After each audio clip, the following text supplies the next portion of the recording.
Kortik Hadir kelas A. dokter. Oh, siapa itu? Halo, kortik kelas A.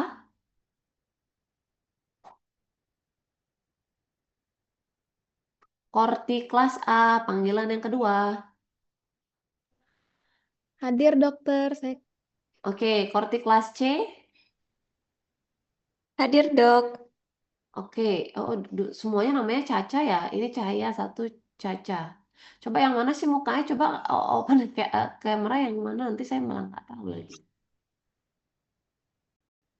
Caca dan Cahaya. mohon maaf dokter untuk kortik kelas A saya nggak Jessica. Saya pakai device teman saya karena Oh, mana coba device Jessica. saya belum bisa. Jessica yang mana ya? Kayaknya di kelas ini juga ada Jessica ya. Anyway, I don't know. Oke, kalau nggak ada yang mau open camera, eh, silakan urusan kalian. Anyway, oke, materi kali. Oh, oke, saya tahu Jessica. Oke, tahu saya. Oke, Caca kayaknya saya tahu juga. Jessica juga. Oke, saya tahu. Thank you. Oke, kita lanjut Oke, lagi. Dok. Oke, kita lanjut ya. Jadi sebenarnya topik interna di awal ini sebenarnya agak packed. Jadi banyak banget dan saya terpaksa harus meringkas 141 penyakit menjadi mungkin ada berapa belas atau berapa puluh penyakit pada kuliah ini yang mana saya rasa itu adalah penyakit-penyakit yang umum muncul dan sering banget muncul di sekitar kita gitu. Tapi kalau misalkan kalian punya referensi, kemudian juga merasa bahwa penyakit yang saya jelaskan ini masih kurang, saya persilahkan kalian untuk nanti di akhir kuliah saya kasih referensinya. Silakan kalian kalau mau mengeksplor lebih silakan ada di situ. Tapi semua penyakit yang ada di saluran cerna sebenarnya rata-rata memiliki klinis dan simptom kemudian presentasi yang hampir sama. Mungkin ada sedikit variasi kalau sudah ada komplikasi seperti itu. Oke, saya mulai saja ya. Jadi pada kuliah pada pagi hari ini yang kita akan bahas mungkin sedikit review tentang materi saluran cerna, kemudian beberapa eh, klinis atau tanda klinis utama yang hampir selalu muncul tiap ada gangguan atau tiap ada penyakit dan masalah pada saluran cerna. Kemudian karena ini adalah mata kuliah penyakit dalam, jadi kita harus tahu bagaimana cara untuk apa namanya mendiagnosa, nah, untuk membongkar atau untuk menyusun eh, puzzle daripada satu set simptom ini kemudian hingga kita tahu sebenarnya masalah utamanya di mana. Atau yang kita sebut dengan diagnostic approach-nya seperti apa, pendekatan diagnostiknya apa. Dan yang terakhir, saya akan bahas beberapa yang tadi saya bilang dari 141, saya akan bahas beberapa belas penyakit umum pada saluran cerna dan hepatobiliary system. Mungkin saya pisah aja ya, hepatobiliary mungkin saya kasih minggu depan sedikit ya. Mungkin lihat dulu deh, kalau cukup sejam setengah nanti saya akan lanjutkan. Oke, kita mulai sedikit dengan pendahuluan saluran cerna. Jadi kalian juga pasti di semester ini belajar patologi kan? Jadi eh, tidak banyak ada variasi tentang apa yang akan saya jelaskan. Tapi sebenarnya saya ingin teman-teman itu mulai punya visi bahwa sebenarnya semua hal yang terjadi, semua jenis problem, semua jenis keluhan itu sebenarnya muncul karena saluran cerna sudah tidak bisa melakukan fungsinya sebagai satu em, alat, bukan alat sih, sebenarnya satu sistem asimilasi daripada nutrien. Jadi kalau misalkan saluran cerna sudah tidak bisa menyerap, tidak bisa mencerna, tidak bisa merombak bahan pakan, dan kemudian muncul simptom, maka akan muncul masalah. Nah, kalau misalkan masalah itu muncul, biasanya ujung-ujungnya em, ada di akan muncul satu masalah besar lagi yang bisa saja berujung dengan kematian seperti itu. Tapi saya juga ingin teman-teman sadar bahwa sebenarnya saluran cerna ini adalah salah satu organ imun atau bagian daripada sistem imun yang terbesar setelah kulit yang ada di badan kita atau di badan makhluk hidup ya. Jadi bayangkan keseluruhan sistem itu, kita nggak usah dulu ngomongin apa namanya dari segi anatomi, tapi kalau teman-teman ingat lagi ya, fisiologi sana, semua sistem di saluran cerna ini memungkinkan adanya filtrasi, mungkin adanya seleksi. Jadi nggak semua barang, nggak semua benda itu sebenarnya bisa masuk dengan leluasa ke dalam tubuh makhluk hidup. Jadi ada eh, lingkungan yang sangat asidik, yang tentunya nggak memungkinkan untuk beberapa organisme untuk hidup ya. Jadi nggak mungkin ada bakteri yang lebih gampang, yang bisa hidup dengan mudah di dalam saluran cerna. Kemudian juga ada pemilihan pakan, kalau misalkan nggak cocok akan langsung dieliminasi melalui mekanisme entah itu muntah, entah itu diare. Jadi sebenarnya itu satu mekanisme sistem kita ini, sistem saluran cerna ini adalah salah satu agen imunologi yang terbesar yang ada di tubuh kita selain kulit. Ya, bagaimana juga saluran cerna mentoleransi antigen-antigen kalaupun ada yang masuk, tapi kemudian bagaimana dia bisa diseimbangkan sehingga nggak menimbulkan simptom seperti itu. Di saat yang bersamaan juga dia punya tugas untuk asimilasi, artinya memindahkan, menyerap nutrien dari luar ke dalam untuk tubuh. Di saat yang bersamaan juga sebenarnya saluran pencernaan kita ini hidup dengan sudah berteman dengan mikroflora. Jadi bagaimana semua sistem itu seimbang, ya. Intinya sebenarnya lebih ke keseimbangan. Oke, itu sedikit introduksi atau pengenalan. Sekarang kita ngomongin tentang simptom atau tanda klinis utama yang hampir selalu muncul ketika ada gangguan di saluran cerna. Teman-teman, kalau misalkan saya ngomongnya agak agak cepat atau misalkan ada hal yang sekiranya kalian tidak pahami, langsung diinterupsi aja ya, karena nggak, kalau nggak nanti terlewat jauh, dan saya takutnya karena ini materinya banyak, teman-teman malah nanti miss, nggak paham beberapa hal-hal penting gitu. Jadi interupsi aja.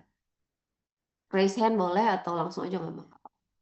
Oke, kita ngomongin clinical sign, major clinical sign. Sebenarnya ada beberapa, tapi yang wajib selalu muncul adalah satu, regurgitasi dan muntah.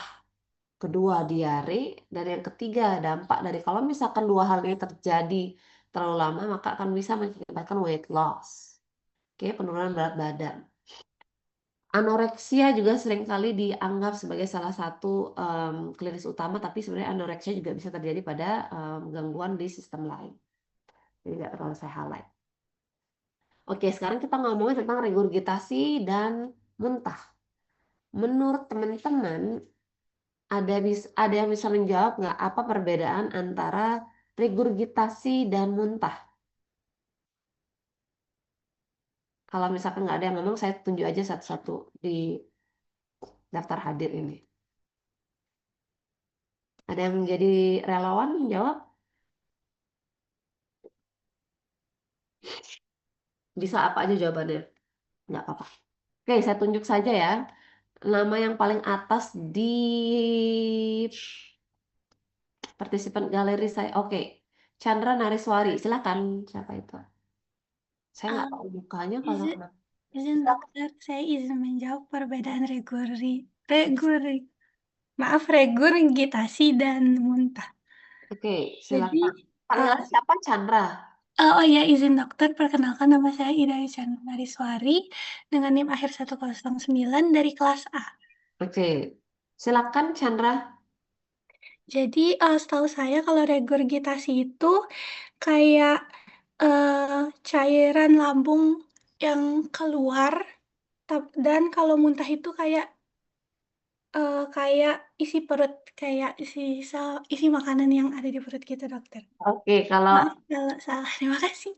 enggak apa, terima kasih sudah mau berpendapat. Ada pendapat lain nggak? Katanya si Chandra, katanya kalau misalkan regurgitasi itu cairan lambung, tapi kalau muntah itu bisa jadi ada pakannya. Ada Izin dok, pendapat lain kah? izin dokter.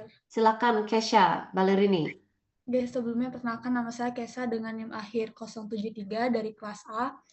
Izin Hmm? menambahkan pendapat kalau Oke. perbedaan dari muntah dan regurgitasi. Jadi kalau muntah itu prosesnya terjadi secara aktif atau terpaksa gitu, dok. Sedangkan kalau regurgitasi itu dia prosesnya pasif, jadi kayak bisa hue-hue aja tanpa usaha, Oh, Dok. kalau muntah nggak ada hue-hue ya. Tapi dia kayak lebih paksa gitu loh, Dok, biar Oke, keluar gitu. oke. Ada yang mau menyalurkan pendapatnya lagi, yang lain? Izin menjawab, Dok. Silahkan Grace. Mungkin kalau dari pendapat saya sendiri, kalau muntah itu makanannya tuh udah dicerna atau sebagiannya udah dicerna. Sedangkan kalau regurgitasi makanannya tuh masih utuh. Jadi dia Hmm, belum dicerna. Dan oke, dia nanti kalau dikeluarkan seperti gumpalan yang masih utuh gitu, Dok. oke. Gitu. Gitu. Pendapatnya semua bagus-bagus. Ada lagi? Saya Dok, Silakan Justin Bieber. izin Bukan Bieber. menjawab. Saya Justin Mindan dengan NIM 098 bukan 070. Oh, Dari pendapat oke. saya mungkin regurgitasi itu dilakukan dengan sengaja Dok. Sedangkan vomitus itu tanpa disengaja. Oke, saya paham maksudmu. Sengaja di Hmm. sini adalah kalau misal konteksnya hewan besar ya, Iya Dok. regurgitasi. Oke, eh, that's fine. Ada pertanyaan, sorry, ada pendapat lain lagi? Sebenarnya semua itu sudah mencakup apa namanya definisi dari masing-masing tanda klinis ini. Jadi tadi ada yang nyebut proses yang aktif versus yang pasif. Kemudian dari segi konten katanya juga kalau regurgitasi makanannya belum tercerna. Kalau misalkan vomiting itu em, sudah tercerna sebagian ataupun seluruhnya, minimal sudah sampai lambung gitu. Terus kemudian yang terakhir itu ada yang sengaja, ada yang sifatnya tidak sengaja atau patologis mungkin maksudnya ya, abnormal. Oke, itu semua sudah benar sebenarnya. Nah, satu perbedaan yang paling major dari dua clinical sign ini adalah pusat refleksnya. Jadi kalau kita ngomong regurgitasi, mudahnya selain daripada kita membayangkan hewan besar, tapi juga teman-teman bisa menganalogikan dengan bayi-bayi yang kebanyakan minum susu. Gumoh tahu tidak? Nah, gumoh itu sebenarnya ya gumoh-gumoh tapi anggap aja seperti itu. Jadi dia ada proses yang terjadi secara pasif karena isinya terlalu banyak atau karena suatu hal. Jadi dia belum sempat tercerna dan akhirnya keluar sendiri. Jadi tanpa ada proses aktif, tanpa ada retching, tanpa ada kontraksi abdomen. Tadi ada yang sempat bilang hue-hue itu mungkin maksudnya kontraksi abdomen ya. Jadi regurgitasi itu nggak ada proses seperti itu. Tapi kalau kita membahas tentang vomit atau emesis, itu prosesnya semua terkoordinasi lewat medula, ya medula oblongata lewat otak. Dia pakai satu set koordinasi nanti akan saya jelaskan yang ada di yang pusatnya ada di otak. Oke, yang kedua ya, ini diare. Pasti semua sudah pernah lihat diare. Minimal teman-teman ini sudah pernah lihat anjing parvo deh. Kalau enggak, pernah lihat kucing panleo. Ya, jadi kalau kita ngomongin diare, itu sebenarnya terminologinya adalah peningkatan jumlah cairan dalam feses. Yang mana ini juga bisa disertai dengan peningkatan volume tentu ya kalau banyak cairannya pasti volumenya akan bertambah. Tapi juga bisa berarti kalau misalkan frekuensinya yang bertambah. Jadi either itu volume atau frekuensi. Kalau sudah lebih dari normalnya maka itu dikategorikan sebagai diare. Diare itu berdasarkan durasinya berdasarkan kemunculannya itu bisa diklasifikasikan sebagai akut dan kronis. Nah, mudahnya akut itu sebenarnya kalau kalian akan susah kalau misalkan pakai patokan hari ya. Tapi akut itu biasanya kita bisa anggap sebagai diare yang terjadi secara mendadak ya abrupt pada hewannya atau pada individu yang sehat. Jadi tiba-tiba aja dia muncul diare seperti itu. Tapi kalau kita ngomongin kronis, artinya diare yang tadinya muncul tiba-tiba terjadi sudah beberapa kali. Sudah beberapa kali, beberapa hari dan itu ternyata tidak kunjung apa namanya berkurang atau selesai masalah. Itu kita sebut dengan kronis.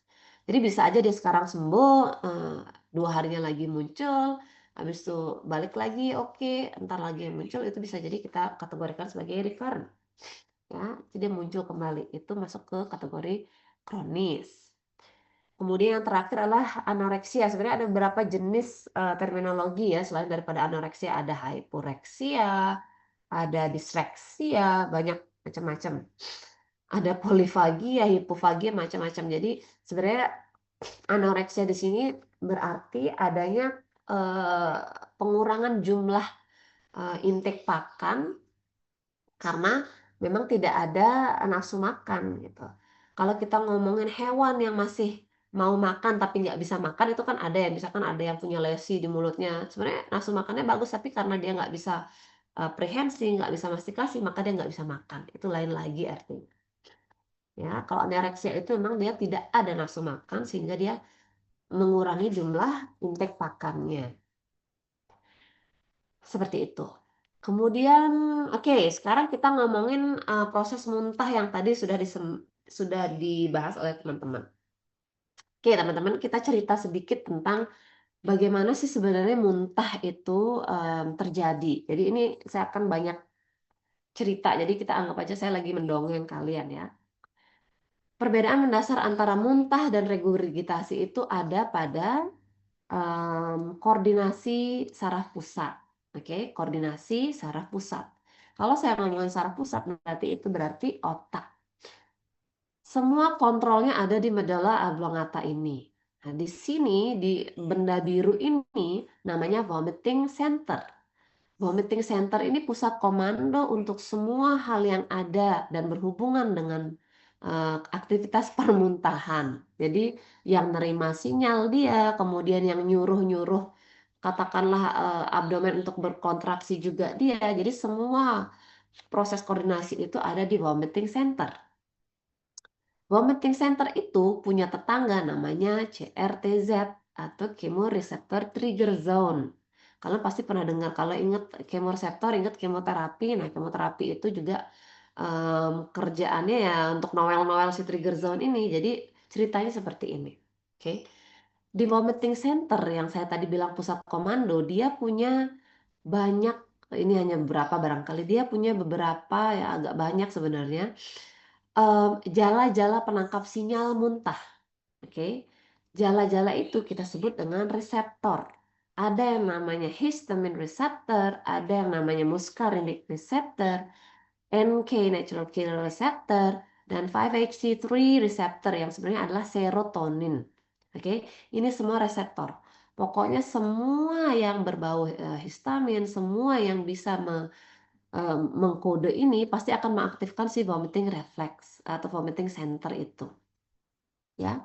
Kemudian si chemoreceptor trigger zone ini fungsinya sebagai sama juga menerima apa namanya sinyal dari tubuh. Nah, kedua benda ini kalau kalian perhatikan dia di luar BBB, di luar blood brain barrier sehingga secara permeability dia sangat aktif kalau misalkan ada agen sitotoksik ya, barangkali yang bisa mengkode atau bisa menghidupkan reseptor-reseptor ini. Jadi dia gampang banget terhadap semua yang bersirkulasi dalam darah.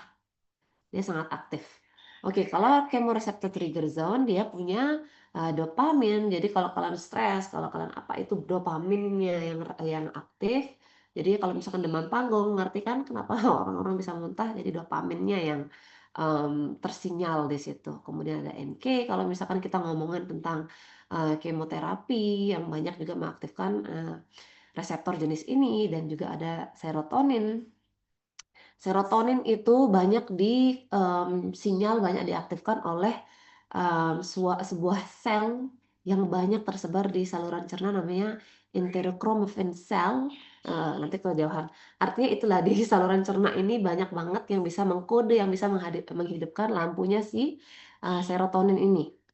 Kemudian kita juga punya penangkap sinyal lain yang ada di vestibulocochlear nerve itu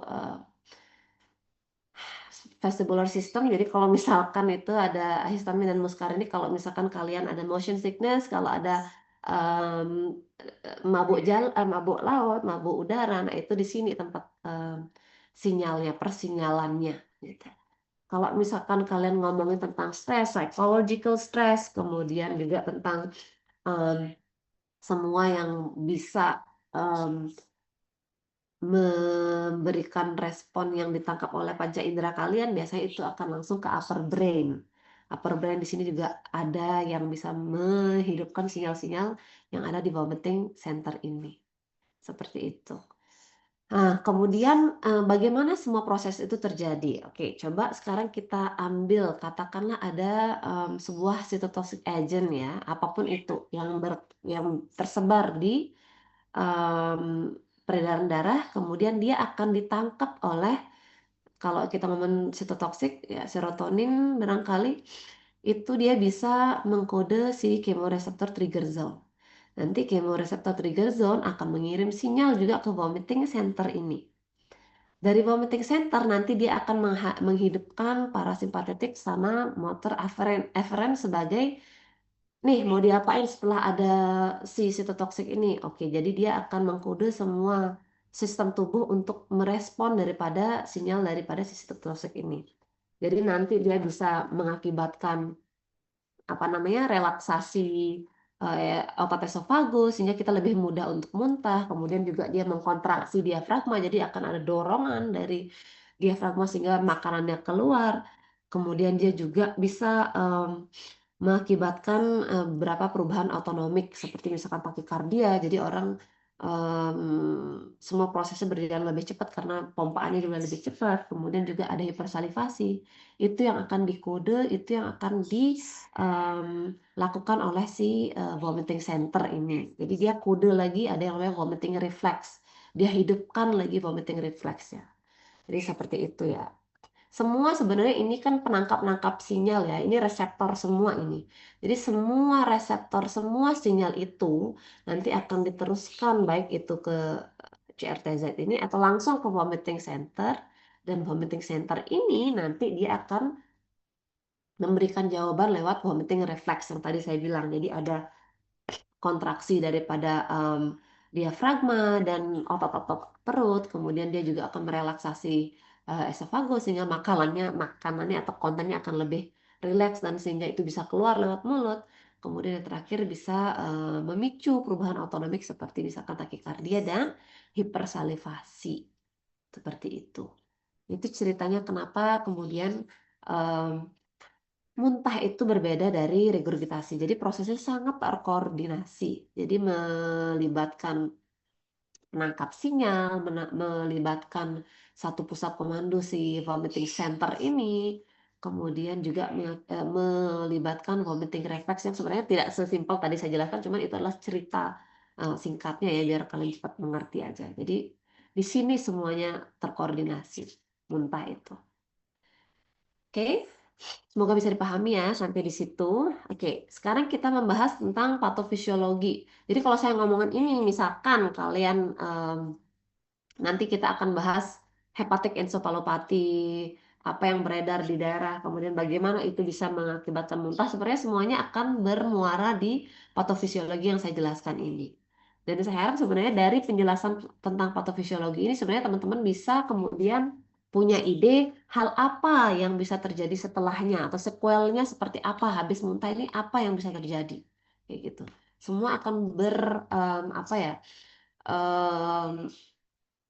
Iya, penjelasan saya di awal ini akan semoga aja bisa kalian pahami sehingga nanti kalian bisa kira-kira berpikir klinis apa yang relevan dengan penyakit ini atau klinis apa yang relevan ketika misalkan diare sudah muncul selama 3 hari.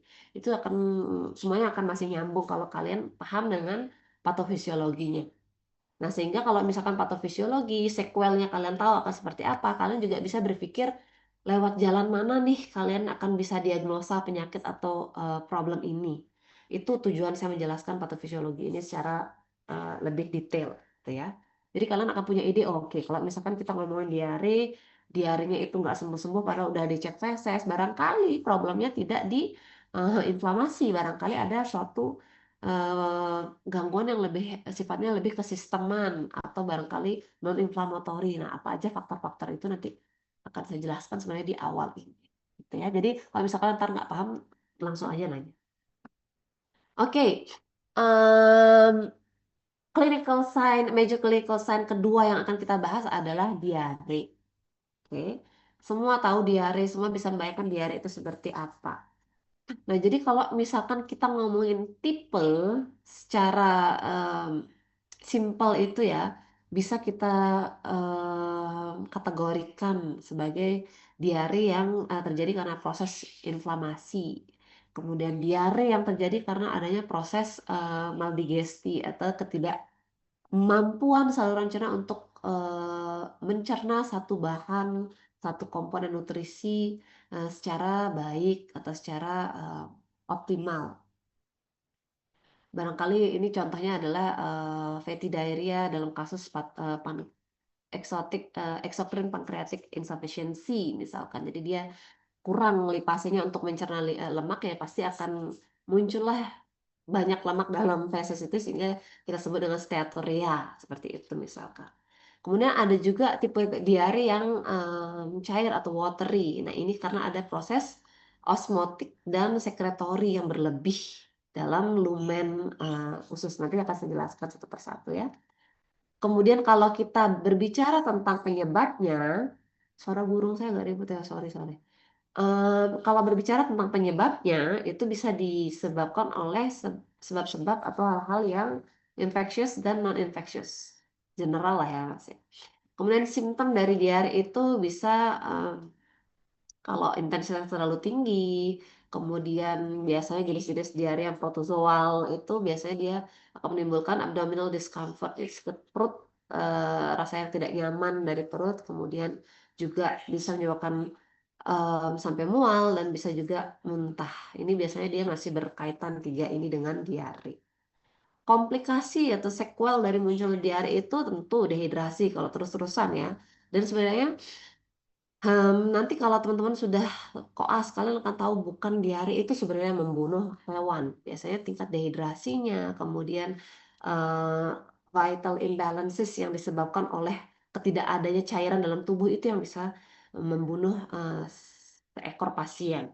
Kalau misalkan nggak ada cairan, maka amburadul lah semuanya. Biasanya kalau cairannya hilang, setelah itu akan disusul dengan rusaknya sel-sel penghuni apa namanya pembuluh darah. Jadi sel darah akan mulai lisis karena cairan nggak ada tempatnya dia berenang, katakan seperti itu ya. Kalau nggak ada darah dan cairan, otomatis oksigen juga akan berkurang.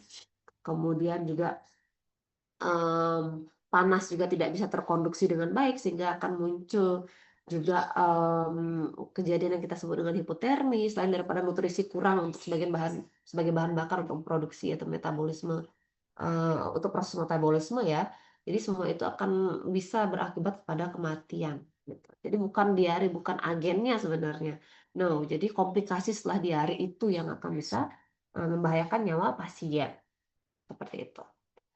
Oke, GI perforation. Kalau misalkan kita ngomongin HGE atau hemorrhagic gastroenteritis, kemudian juga kalau biasanya diare itu karena salmonella atau clostridium bisa um, apa ya, bisa ada chance juga dia untuk sepsis ya.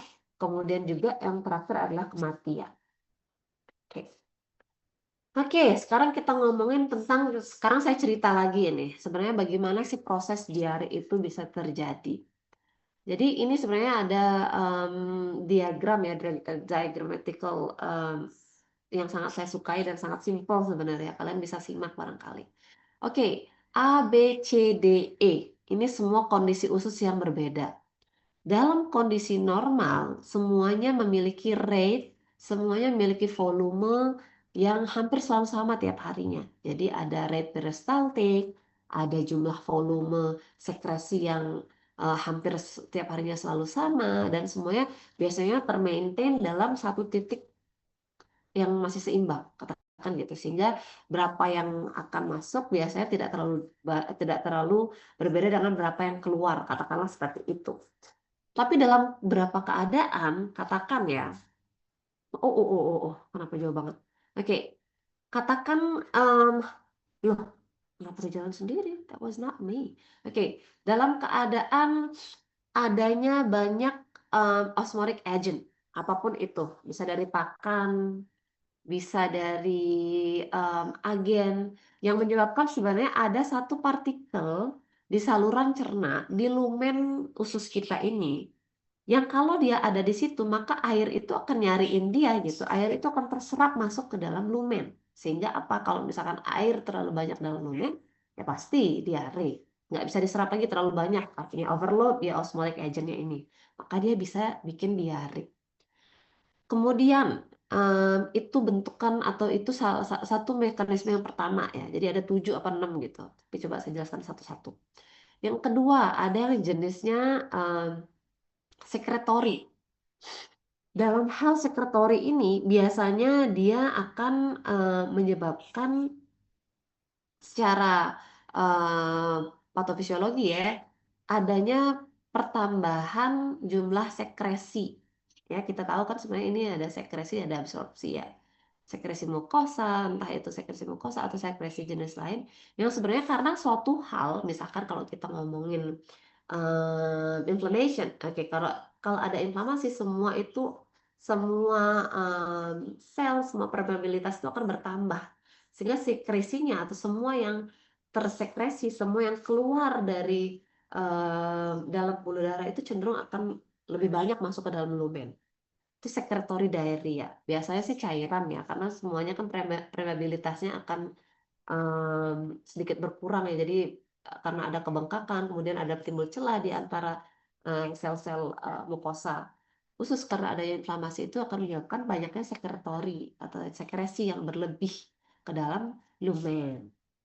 Kemudian yang D, motilitas. Kita tahu sebenarnya semua peristaltik, semua gerakan, entah itu dia dari atas ke bawah atau dari depan ke belakang, itu sebenarnya terjadi secara ritmikal. Sebenarnya agak susah mencari biar dia itu enggak, biar dia itu tidak balance. Tapi dalam keadaan dia hypermotility, bayangkan nih kalau bergerak terlalu cepat ya, tadi hampir tidak ada cairan yang terserap, maka cairannya segitu-gitu aja. Jadi berapa yang ada di lumen ya agak susah diserap oleh usus karena gerakannya yang terlalu cepat, hypermotility yang kita sebut. Nah, kalau kita ngomongin balik ke materi diaklin dulu, kalau borborigmusnya tinggi itu artinya biasanya hipermotilitas, dia terlalu cepat bergerak apa namanya si sistem pencernaan hewan atau pasien ini, gitu ya. Motilitasnya tidak banyak jadinya cairan ini yang terserap sehingga dia ya udah loss aja gitu. Kemudian dalam keadaan inflamasi, oke, kalau kita ngomong inflamasi banyak banget hal yang berubah.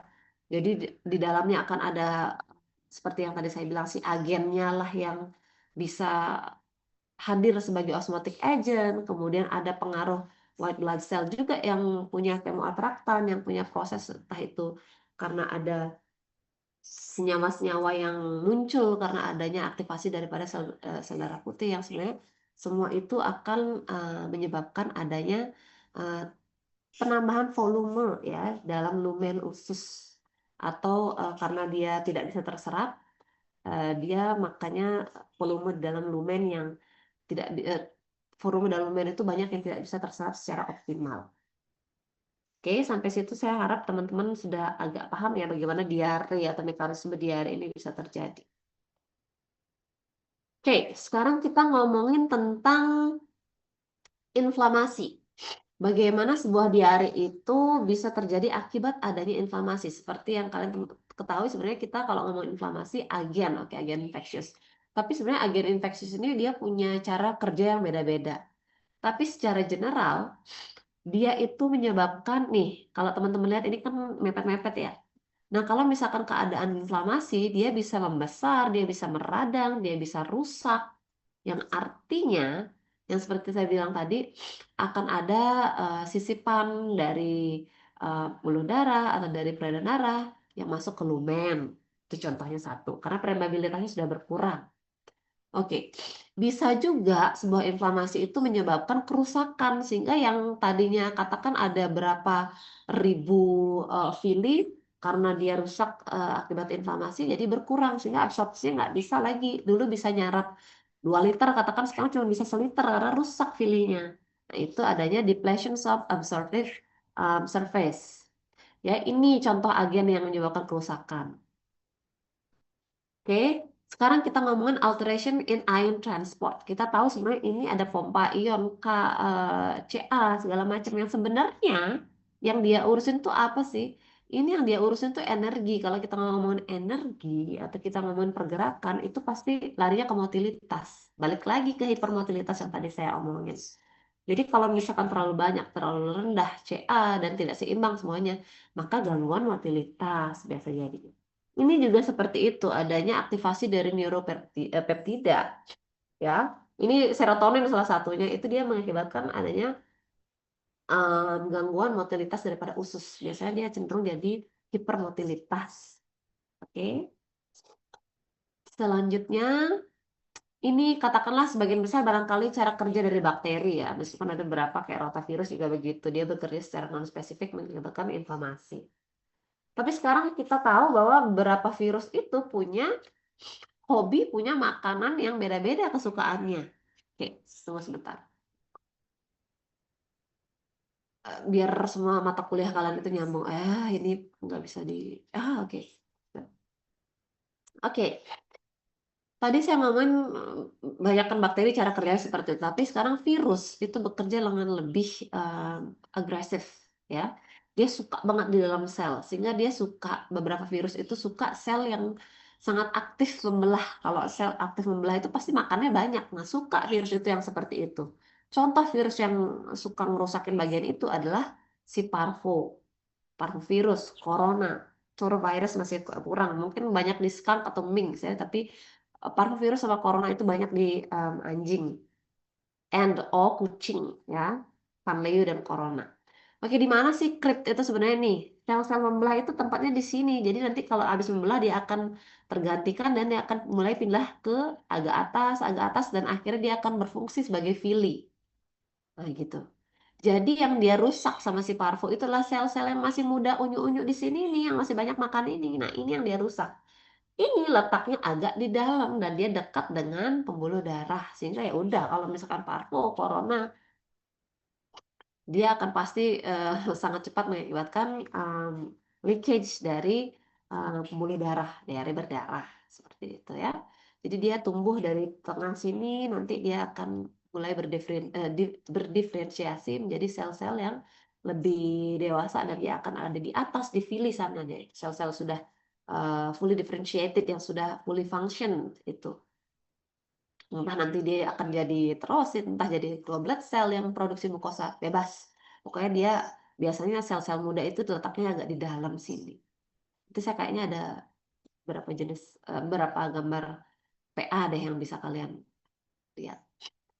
Oke, sampai situ kira-kira cerita tentang diare ya. Semoga teman-teman bisa pahami. Kalau misalkan kalian nggak paham, di stop aja saya. Oke, sekarang problem kita sebagai dokter hewan, bukan problem sih, tugas kita sebagai dokter hewan. Bagaimana sebenarnya teman-teman melakukan pendekatan nih untuk menyusun satu persatu puzzle ini untuk mencari tahu sebenarnya hewan ini sakit apa sih? Sehingga tujuan akhir kalian adalah untuk mengobati. Mungkin kalau tidak bisa diobati, paling tidak yang kalian lakukan adalah mengurangi em, kesakitan atau penderitaan si hewan itu. Ingat, animal welfare lagi balik ya. Jadi kalau misalkan ada penyakit terminal yang nggak bisa diobati, oke lah.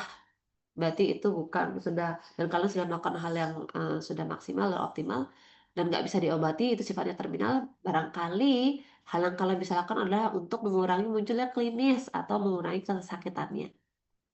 Seperti itu juga bisa. Jadi salah satu yang paling mudah sebagai pendekatan adalah untuk menanyakan histori, sejak kapan, durasinya, kemudian apakah ada perubahan sebelum dia muncul klinisnya. Kalau misalkan kita ngomongin dietary indiscretion barangkali ya, apakah ada salah makan, apakah ada akses dia makan makanan yang busuk atau basi, atau dia ada keluar rumah. Jadi semua pertanyaan itu akan kalian munculkan di awal biasanya ketika kalian melihat pasien. Jadi aspek daripada history itu sangat penting. Sebentar. Oke, oke. Itu history. Jadi kalau misalkan sekarang saya tanya tentang clinical sign, misalkan satu pasien muncul, dok, tolong ini kucing saya diare loh. Ada yang tahu nggak set pertanyaan apa yang bisa membantu kalian untuk mendiagnosa apa yang terjadi pada pasien ini? Saya coba gabungkan sekarang diakling dengan internal. Jadi biar semuanya sebenarnya ini mata kuliah dari awal kalian di FK itu sebenarnya semuanya masih nyambung ya, biar nggak kita tinggalkan, coba kita sekarang pakai satu persatu. Ada yang tahu nggak set pertanyaan apa yang bisa kalian tanyakan? Izin menjawab, Kalau dokter. misalkan muncul ke klien yang diare, Izin kucing, menjawab, kucing ya, dokter. kucing. Izin Silakan. menjawab, dokter. Boleh, boleh. Siapa itu? Sebelumnya perkenalkan kembali, saya Kesa dari kelas A. Oke. Mungkin yang akan saya tanyakan adalah apakah diarinya itu ada darahnya atau tidak, dokter? Oke, good. Bu, diarinya ada darahnya nggak? Gitu. Oke, boleh. Pertanyaan lainnya. Izin menjawab, Izin Dok. dok. Jawab, dok. Oke, siapa duluan? Kadek kayaknya Eh, muncul namanya. Kadek Rian Aryawan yang duluan muncul namanya di monitor Oke, saya. Dok. Silakan. Perkenalkan nama saya Rian, NIM akhir 170. Mungkin pertanyaannya itu dari kapan diarinya? Gitu. Oke, good. Dari kapan diarinya? Kita pengen tahu sekarang nih akut apa kronis. Boleh, pinter. Next, siapa tadi yang Izin baru menjawab, Dok. Kadek Rian? Izin jawab, Silakan. dok. Komang Rika. Mungkin yang bisa ditanyakan, apakah kucingnya ini masih mau makan atau enggak, dan juga mau minum atau enggaknya, dok? Oke, boleh. Untuk mengetahui seberapa banyak sih atau seberapa jauh klinis ini sudah berprogres ya. Betul, pinter. Next, Izin banyak menjawab. banget pertanyaan. Silakan, Bayu Sukmul. Itu bagaimana konsistensi fesesnya gitu, Dok? Oke, diare kayak gimana Bu? Beneran nggak diare? Tahu-tahunya ntar nggak diare gitu, boleh. Konsistensinya seperti apa? Boleh. Terus ada lagi yang mau bertanya? Ada lagi yang mau memberikan pendapatnya? Pertanyaan apa? Ada pertanyaan penting banget sih. Kalau kucing diare, ada yang belum ditanya nih. Hal terpenting yang biasanya menyebabkan diare pada kucing. Izin dok, Boleh, Waya. mungkin dari pertama Ini kali Waya dia, namanya? iya dok, Waya yang saya tahu ini Waya. iya dok, Waya, ngapain kamu di sini, Waya? nggak dok, saya ngambil semester 5, soalnya semester 5 kemarin saya MBKM dok. Oke, Waya, silakan Waya. Mungkin dari pertama kali muncul diare itu sudah berapa kali terulang, Oke, frekuensi. lalu warnanya seperti apa gitu dok. Oke, good. Waya, harusnya kamu yang paling jago main dokter-dokteran nih, adik-adik kelas. Oke, lanjut. Siapa lagi? Ada lagi pertanyaan yang paling penting belum ditanyakan. Izin dok Benar-benar. untuk Boleh. menjawab. Supra nama? Oh, Supar. Kaget, saya kira namanya Supra. Izin menjawab. Suprayuda, Suprayuda, Oke. Supra. Apa kamu tanyakan ke owner? Sebelumnya perkenalkan saya Kemang Tribonatus Perida dengan Makir 041. Yang bisa ditanyakan adalah apakah ada perubahan atau perubahan riwayat makanan yang dimakan. Contohnya kan sebelumnya dia makan yang tinggi protein, tiba-tiba berubah menjadi tinggi karbo. Mungkin sekian. Boleh, pintar, good. Ya betul, itu catatan ya. Itu sebenarnya ada perubahan pakan, itu juga kita mengetahui barangkali ada food intolerance, etc. Dan terutama kalau kucing, teman-teman ya, kucing itu dia obligat karnivor, nggak bisa kalian kasih banyak makan nasi. Mungkin nggak sekarang dampaknya, tapi nanti barangkali digesti atau dia bisa bikin enteritis yang sifatnya kronis barangkali. Itu tapi dia beneran deh nggak cocok ngasih makan kucing di luar daripada protein. Oke, good. Dan tadi dia bilang juga terlalu banyak karbohidrat contohnya nggak cocok untuk kucing. Pintar. Oke. Next, ada yang lain lagi? Ada sih dua pertanyaan yang paling biasa ditanya nih kalau kucing, apalagi kalau saya misalkan tambahkan sinyalemen ya, kucingnya umur 6 bulan deh. Nah, pertanyaan apa yang bisa kalian tanyakan? Izin dokter, Oke, Kesha, silakan. mungkin kapan terakhir kali kucingnya itu dikasih obat cacing? Oke, rawat obat cacing wajib itu. Wajib banget obat cacing itu karena hampir di seluruh dunia, di setiap tempat ini ada telur cacing gitu ya. Apalagi nanti kalian konfirmasi dengan cara pemeliharaannya deh. Jadi nanti. Oke. Coba satu lagi pertanyaan penting lagi obat cacing. Apalagi satu Izin masuk, dokter. silakan mau masuk ke mana, Madam? Apakah sudah vaksin apa belum? Ya, Kucing? betul. Vaksinasi wajib. Kalau misalkan ya, pasien kalian itu bukan gimana ya, artinya baru rescue, pasti belum divaksin, pasti belum obat cacing. Dan masalah yang umum muncul itu ya udah diare, kalau nggak diare dermatitis seperti itu. Jadi semua itu harus ditanyakan di awal, baru kemudian kalian hubungkan dengan cara pemeliharaannya. Cara pemeliharaannya entah dia, Bu ini dilepas nggak kucingnya, biasanya dikasih makan apa? Tadi udah nanya. Dikasih makan apa, udah berapa kali dia diare. Tadi diarenya, kadang dia nggak tahu itu darah apa nggak, ditanyain warnanya, boleh. Warna apa Bu diarenya? Atau fesesnya, oh seperti ini, bla bla bla. Nah kemudian kira-kira satu lagi ya hal yang perlu teman-teman juga tanya itu adalah seberapa jauh progresinya. Tadi udah ada temen yang nanya, ini masih mau makan nggak Bu? Atau dia lemas nggak? Kemudian ada muntah nggak kira-kira juga? Atau misalkan di rumah ibu ada kucing lain lagi nggak yang kayak begini Bu, yang sakit juga? Nah seperti itu. Itu progresi secara individu dan secara populasi juga teman-teman harus bisa tanya, karena misalkan ini kejadian katakanlah outbreak ya, wabah, meskipun eh, derajatnya kayak cuma di satu rumah, tapi tentu saja kalian harus bisa mengkat perjalanan penyakit itu biar nggak kemudian menimbulkan klinis muncul di tempat lain, atau kemungkinan si agen penyebabnya itu stay di lingkungan untuk waktu yang terlalu lama. Jadi preventif kalian harus muncul, harus kalian lakukan jauh lebih di awal, entah itu kalau desinfeksi, kemudian intinya biar nggak lagi deh ada agen itu di sana, karena nggak cuman si populasi yang sekarang bisa terdampak, tapi biasa kalau misalkan kalian datang kucing lagi bisa kena juga dengan agen yang sama, seperti itu ya maksudnya. Jadi holistik sebenarnya pendekatannya, tapi pertanyaan tentang untuk mengulik historinya udah bagus teman-teman. Pasti sering main dokter-dokteran kalian ini, tahu saya kalian pinter-pinter ini. Oke, next adalah physical examination. Jadi kita meriksa hewan ya. Ini kalau saya buka karena saya penguji OSC juga. Jadi semua PI itu kalian harus lakukan secara thorough dan sistematis dari depan. Kalau pasiennya diare nggak usah periksa kaki dulu. Kalau mau periksa pulsus enggak. Kalian periksa dari mulut tetap, dari mukosa. Semua meriksa dari depan ke belakang. Oke, mukosa barangkali yang lebih relevan, kalian mau tahu seberapa seberapa dehidrasi mungkin ya. Kemudian apakah ini diare karena penyakit di salurannya atau di organnya, kan beda ya. Mukosa bisa ngasih tahu kalian soal itu. Kemudian kalau dari PI kalian nggak terlalu banyak clue, kalian bisa lanjutkan untuk pemeriksaan penunjang. Sekarang kalau misalkan kalian sudah belajar patologi klinik tidak? Kesha, udah belajar patologi klinik tidak Kesha? Belum dokter, baru patologi sistemik. Sayang banget. Oke, jadi pertanyaan ini tidak berlaku untuk kalian.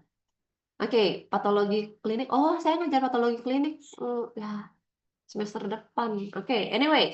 Jadi kita akan ngomongin banyak sekali hasil darah ya nanti kalau pas patologi. Tapi intinya lewat blood test itu kalian akan tahu seberapa jauh sebenarnya disease ini, penyakit atau klinis ini sudah berprogresi. Kemudian bisa melihat gambarannya sebenarnya ini adakah infeksius apa tidak. Kemudian apakah ada barangkali kondisi lain yang tidak terlihat secara fisik dari luar. Bisa kalian baca semuanya lewat blood test. Ya, nanti kita belajar, jadi nggak saya akan bahas lebih jauh lagi. Kemudian diagnostic approach yang lain yang bisa kalian lakukan. Biasanya kalau pasiennya diare, hampir selalu semua anak koas itu periksa fesesnya. Harus itu. Dan pemeriksaan feses itu ada banyak ya. Jadi untuk melihat parasitnya, untuk melihat apakah ada bakteri di situ yang tumbuh secara berlebih atau apakah ada bakteri patogen. Kemudian juga kalian bisa pakai si feses itu untuk uji serologi atau lewat immunodetection ya. Bisa pakai PCR. Kalau immunodetection kan kalian pernah lah ya ngecek test kit. Pernah kan? Tahu test kit Parvo, Parleo. Nah, itu. Kemudian PCR mungkin nggak semuanya pernah. Saya tahu berapa anak-anak mungkin yang sudah duluan magang ini tahu PCR. Seperti apa cara kerjanya. Juga yang terakhir yang seperti tadi saya bilang, feses itu juga bisa dikultur ya untuk mengetahui apakah ada pertumbuhan bakteri di situ. Oke, imaging ini akan sangat akan sangat informatif untuk kasus-kasus yang sifatnya mechanical ya, semua yang mengakibatkan perubahan bentuk, ukuran, posisi itu akan bisa terbantukan dengan pendekatan secara pencitraan, radiografi, ultrasound, kemudian dengan endoskopi. Ya, kalau endoskopi mungkin lebih ke spesifik ini ya untuk melihat gastric ulcer biasanya, tapi jarang sih gastric ulcer kalau misalkan hewannya udah muntah-muntah dan ada darahnya biasanya kita langsung obatin sih nggak perlu nunggu endoskopi dulu. Susah di sini juga agak jarang endoskopi.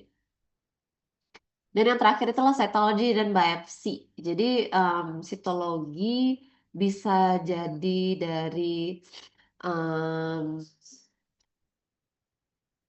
apa namanya, kok saya jadi ngeblank. Jadi FNA dan histologi itu bisa kalau misalkan kita mengambil sampel liver, pankreatik FNA yang kita ambil lewat endoskopi, atau kita juga bisa langsung laparotomi dan ngambil sampelnya langsung lewat untuk biopsi, itu juga bisa. Tapi ini karena dia sangat apa ya, beresiko dan kemudian juga dia sangat eksploratif ya, dia biasanya di akhir-akhir, kecuali apa namanya, operatornya sangat handal atau laboratoriumnya sangat handal, maka bisa dilakukan dengan pakai endoskopi atau laparoskopi. Oke, ya aspirasi dari liver tissue. Kalau misalkan kita mau tahu apakah ada neoplasia atau ada gangguan pertumbuhan lain, misalkan akumulasi lipid di situ, itu juga bisa kita lakukan aspirasi dengan FNA, laparotomi, laparoskopi liver. Ya. Now, okay, let's take like 2 minute break karena ini kayaknya banyak banget. Saya minta apa saya kirim dulu ya ini ya slide-nya di kalian. Apakah ada pertanyaan sejauh ini? Coba kita ambil break 2 menit untuk kalian untuk bisa mencerna ini biar nggak maldigesti kepala kalian dengan banyaknya. Ini sebenarnya masih sejujurnya ini topiknya masih sedikit, cuman nanti kalau ada revisi atau tambahan saya kasih lagi ya. Silahkan kalian baca dulu, kayaknya nggak akan muat sekarang ini untuk semua penyakit, tapi paling tidak. Nah, gini saya mau kasih tips teman-teman ya. Karena ini kan penyakitnya itu ada gazillion diseases of GIT ya. Banyak banget, miliaran mungkin kalau kita ambil. Artinya banyak banget, nggak mungkin kalian pelajari dengan cara yang um, agak menghafal gitu no. Jadi saran saya barangkali kalian nanti bikin tabel ya. Jadi di tabel itu nanti akan ada nama penyakit, etiologi, patofisiologinya seperti apa, clinical sign-nya apa, differential diagnosisnya apa, kemudian cara mendiagnosisnya gimana, dan treatment. Nah, itu dibikinin tabel-tabel gitu loh. Jadi kalian akan lebih mudah Kak, cuman baca tabel aja nanti kalau dibandingkan dengan baca slide saya yang kayak oh, overwhelming kayaknya. Jadi bagus kalau misalnya kalian bikin tabel untuk meringkas semuanya ini. Nanti barangkali di beberapa slide itu belum saya tambahkan diagnosa differential diagnosisnya karena banyak banget soalnya saya nggak mau menuhin slide saya, nanti coba saya tambahkan di situ ya. Differential diagnosis dan obat-obatannya Pak ya. Kayaknya deh. Oke, kira-kira ada pertanyaan sejauh ini tentang apapun itu? Jangan di luar internal maksud saya. Bisa dipahami ya, pelan-pelan aja. Oke, saya lanjutkan. Sekarang kita akan mulai masuk ke wahana yang pertama. Oke, common diseases of GIT. Akan saya mulai dari saluran bagian paling depan. Diseases of the oral cavity. Jadi sebenarnya banyak banget masalah, atau kalian pasti di patosis juga belajar kan. Nah, di patosis itu ada salivary mucosal, ada I don't know what else, tonsillitis, atau apa lagi ya, sialodenitis, atau apapun itu, banyak intinya penyakitnya. Cuman saya coba melihat kasus yang banyak ada di koas dan di klinik itu, rata-rata ya pasti stomatitis. Karena kita ngomongin stomatitis. Stomatitis itu sebenarnya inflamasi atau peradangan yang ada di rongga mulut, dimanapun itu. Saya tahu bagian rongga mulut banyak, ada gusi, ada gigi, ada palatum, ada lidah. Nah, tapi kalau misalkan dia multifokal, dia sudah kayak menyebar dari satu lokasi ke tempat yang lain, itu udah kategorinya stomatitis. Kalau nggak pakai lagi. Nah, misalkan ini. Sebenarnya ini kan gusi ya, atau lidah bagian belakang gitu. Kalau ini kemudian tonsil gitu. Tapi kalau misalkan ini sudah kayak menyatu, kemudian mengambil beberapa porsi, sebagian besar porsi daripada mulut ya sudah stomatitis. Kemudian ada juga kalau misalkan anak-anak koas sering bawa kasus itu gingivitis.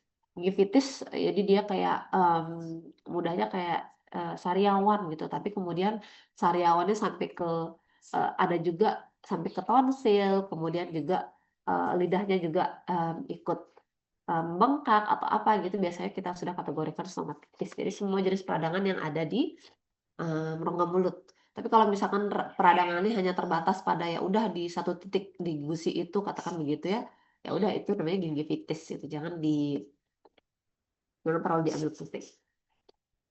Oke, etiologically, jadi secara etiologi dia bisa diakibatkan oleh bakteri. Bakteri nggak yang di mana-mana. Saya tahu di sini itu ada banyak bakteri, tapi biasanya yang bikin stomatitis itu adalah bakteri-bakteri yang muncul dari proses peradangan yang ada di gigi dan semua underdilnya lah gitu ya, dari gigi periodontal juga bisa bikin adanya bakteri yang tumbuh di sana. Bakteri bisa dari pakan, bisa dari luar, atau bisa dari outbreak yang ada di situ. Jadi mukosa saluran mulut ataupun hidung. Kemudian juga virus barangkali yang paling sering muncul ada kalisivirus ya, kalisivirus pada kucing, dan juga herpes virus. Mungkin kalau herpes dia tidak banyak di mukosa yang di dalam, tapi dia lebih kayak di luar dia, bentuk papula. Lalu clinical sign, jadi hampir selalu semua peradangan di mulut itu menyebabkan dia ada excessive drooling, eksesif atau hipersalivasi. Kemudian bau mulut, jadi halitosis ya. Treatmentnya biasanya as simple as kita ngilangin penyebab utamanya. Tapi bisa juga kalau misalkan kalisivirus itu dia agak kompleks ya, karena dia tipikal satu antivirusnya nggak ada. Jadi semua yang kita bisa lakukan itu biasanya sifatnya adalah simptomatik. Jadi pemberian kortikosteroid topikal, kemudian kalau misalkan itu sekiranya ada masalah di gigi gitu ya, dan itu bisa menyebabkan peradangan yang lebih sistemik seperti misalkan encephalitis atau endokarditis, bisa kita cegah dengan pemberian antibakteri. Antibakteri bisa oral atau bisa juga kalau misalkan dia hanya terbatas di situ di gusi, misalkan bisa pakai mouthwash atau dengan dental gel gitu. Metro ini oral kalau misalkan dia ada chance atau sekiranya ini bisa mengakibatkan infeksi yang lebih spesifik. Sistemik. Kemudian kalau itu misalkan muncul dari gigi yang loose atau yang goyang atau yang busuk karena terlalu banyak plak, bisa dipertimbangkan untuk dicabut aja atau di scaling. Oke? Lalu oral neoplasia, lagi-lagi banyak banget ada neoplasia yang ada di mulut, banyak banget. Ada yang bilang, ada yang kayak kol lah, ada yang, I don't know, ada yang kayak buah apa ini, mulberry lah, hitam begini ini melanoma ya.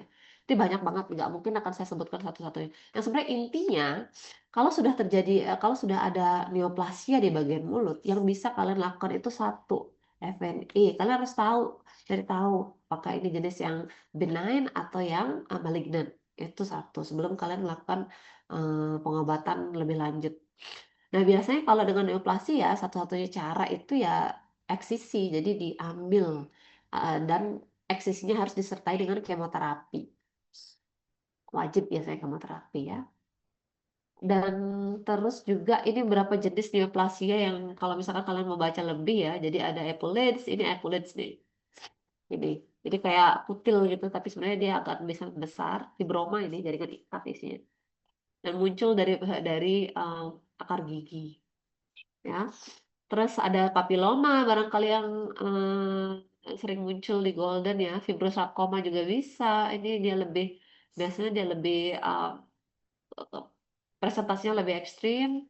Kemudian SCC yang seperti bunga kol tadi, osteosarkoma juga bisa tumbuh di bagian mulut, berakar dari mandibula, kemudian tumbuh membesar di bagian mulut bagian atas ke bawah. Kemudian yang terakhir itu maligna melanoma ini contohnya. Oke, itu adalah beberapa jenis neoplasia. Ya, yang mana diagnosanya ya pasti kalian bisa lihat dari presentasi klinisnya, dan juga kalau mau apa namanya mendefinisikan atau bisa mengidentifikasi lebih jauh harus dilakukan FNA atau biopsi jaring. Ya, treatmentnya ini radical excision dan kemoterapi. Oke, sekarang kita ke esophageal disease. Jadi ya ada beberapa juga, tapi yang paling sering muncul itu adalah megaesophagus. Oke, sekarang kita ngomongin proses normalnya menelan dan passing makanan itu seperti apa sih sebenarnya. Jadi esophagus itu sebenarnya organ yang full isinya otot dan itu diinervasi oleh saraf. Ya, kita semua tahu itu. Jadi di bagian kranial daripada esophagus itu sebenarnya ada yang namanya gastroesophageal sphincter. Jadi GES ini jadi kayak klep gitu, dia menutup esophagus, atau dia yang mengkondisikan esophagus biar enggak makanannya udah masuk itu keluar lagi, keluar ke mulut maksudnya. Jadi dia setelah makanan masuk dari mulut ke esophagus, dia akan menutup dan makanannya bisa lanjut turun ke bawah atau ke belakang. Itu proses normalnya. Tapi dalam kondisi megaesophagus itu biasanya didahului dengan ketidakbisaan si GES ini untuk menutup, dan ketidakbisaan otot yang sebenarnya ini kan ada otot semua ya, inervasi saraf semua. Ketidakbisaan semua sistem ini untuk meneruskan makanan yang ada atau yang masuk ke dalam esophagus menuju ke lambung. Sehingga lama-kelamaan ya udah kayak kaos kaki dijejali dengan makanan. Dan itu akan mengakibatkan dia bisa secara permanen, artinya tidak bisa secara secara mandiri itu atau secara cepat itu mengosongkan esophagus. Muncullah kemudian presentasi si megaesophagus. Jadi esofagusnya membesar karena adanya ketidakbisaan si sistem tadi untuk melanjutkan makanan yang ada di esophagus menuju ke lambung. Jadi dia besar di sini esofagusnya terisi makanan. Kemudian, oke, sekarang kalian tanya kok bisa sih esophagus yang tugasnya meneruskan makanan kok bisa malah nggak bisa? Ya bisa, karena secara primary itu dia terjadi ya seringkali idiopathic megaesophagus ini nggak tahu kenapa kok tiba-tiba bisa gitu. Entah masalah saraf, entah masalah muscle. Kemudian juga bisa secara ya emang dari lahir kayak begitu, dia congenital gitu ya. Udah lahir ya udah tiba-tiba esofagusnya ya udah nggak bisa ngapa-ngapain, dia melala aja gitu, dikasihin makan ya udah diam gitu, pengosongannya lama. Itu juga bisa. Kemudian ada yang penyakit namanya myasthenia gravis. Jadi pada pasien-pasien yang punya tumor pada timusnya, thymoma ya, dia akan menimbulkan reaksi, aduh saya cerita lagi, pusing banget. Oke, myasthenia gravis itu satu penyakit autoimun ya, autoimun yang terjadi karena bayangkan kalau kalian kan kalau kalian ingat lagi ya pelajaran dulu kalau misalkan di semester sebelumnya, bahwa satu gerakan otot, satu inervasi itu terjadi karena ada asetylcholinesterase ya kan. Ini anggap saja ini adalah sinaps dari saraf.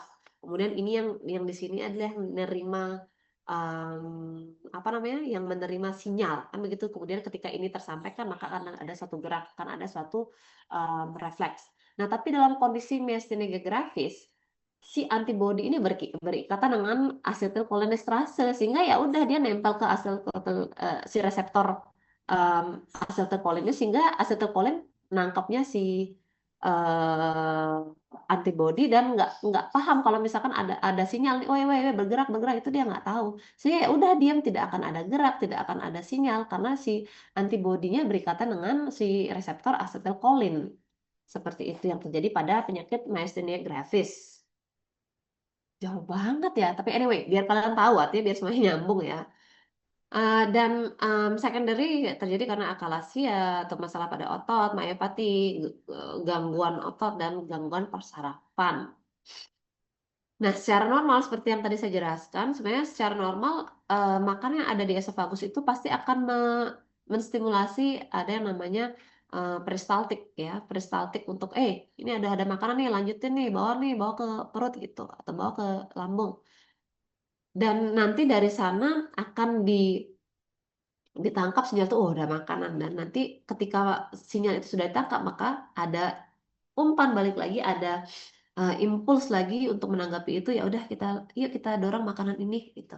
Itu secara normal seperti itu. Jadi ada stimulasi, kemudian ada hantaran balik oleh nervus atau vagal efferentnya, dan sehingga nanti dia akan menutup si GES tadi yang ada di bagian awal tadi, dan sehingga si makanan itu bisa diteruskan ke lambung. Tapi dalam keadaan dia megaesophagus ini semua impaired.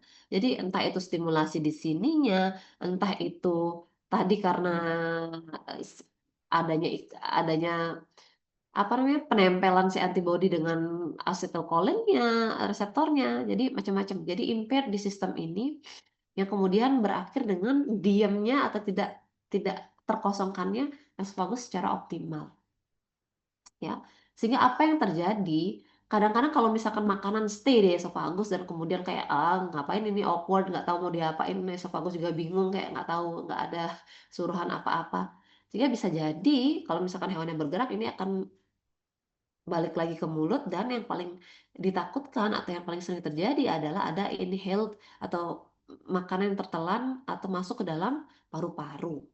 Ya, itu sebenarnya sequel lanjutan yang paling sering terjadi karena adanya mega esophagus ini.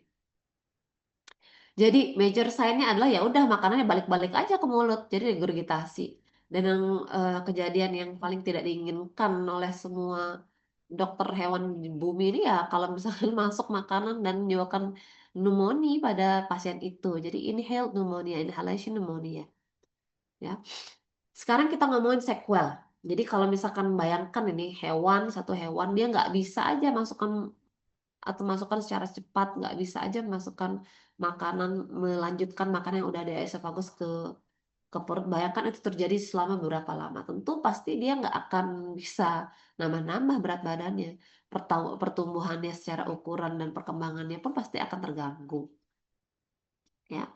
Kalau diagnosisnya itu bisa dilakukan dengan ya udah kita lihat misalkan terlalu sering muncul regurgitasi pasti akan berpikir ke megaesophagus, kemudian juga karena dia weight loss, karena dia nggak cukup makan, karena prosesnya itu sangat terganggu, maka dia akan sangat mudah terlihat depressed. Terus kemudian dia juga dyspneic kalau misalkan hewannya tadi itu tertelan ke dalam paru-paru. Kalau masuk paru-paru juga bisa menyebabkan batuk-batuk, dan diagnosisnya bisa ditegakkan lewat plain radiografi ataupun dengan barium swallow dengan kontras ya. Treatment nggak ada sebenarnya, mau digimanain lagi, mau di esophagopeksi nggak ada. Jadi salah satunya cara adalah membantu hewan itu untuk bisa secara apa berarti ya, secara postural ya, oh iya postural, secara postural untuk bisa untuk bisa melanjutkan atau bisa passing makanan dari mulut esophagus menuju ke lambung. Caranya ya kayak gini, jadi bowlnya itu ditaruh di atas, jadi dia bisa, harapannya ya bisa masuk ke lambung.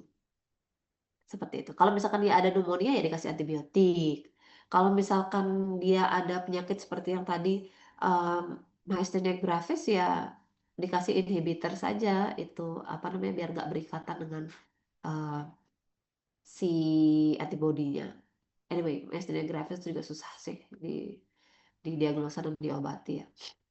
Oke, mungkin itu penyakit yang sering di esofagus ya. Jadi nggak banyak. Jadi esofagitis juga kayak bisa bisa sembuh dengan sendirinya biasanya. Dan itu nggak bisa didiagnosa ya esofagitis. Artinya satu esofagus itu tidak bisa dipalpasi. Kedua, ya bisa aja didiagnosa kalau misalkan kalian punya endoskopi. Kalau enggak ya obatnya secara simptomatis biasanya esofagitis. Oke, sekarang akhirnya kita sampai ke kantong pertama, finally. Stomach atau gastrium. Nah, sebelum kita membahas tentang penyakit pada, astaga, sudah mau selesai aja, gimana ini? Lagi 15 menit ya? Oke, nggak apa-apa, cepat aja ya. Jadi sebelum kita membahas, ini penting juga ini, semua cerita yang akan saya ceritakan di sini, ini dongeng, ini penting untuk kalian pahami, dan sehingga nanti kalian bisa paham apa kira-kira sequelnya, apa kira-kira dampaknya, klinis yang muncul bisa apa aja gitu.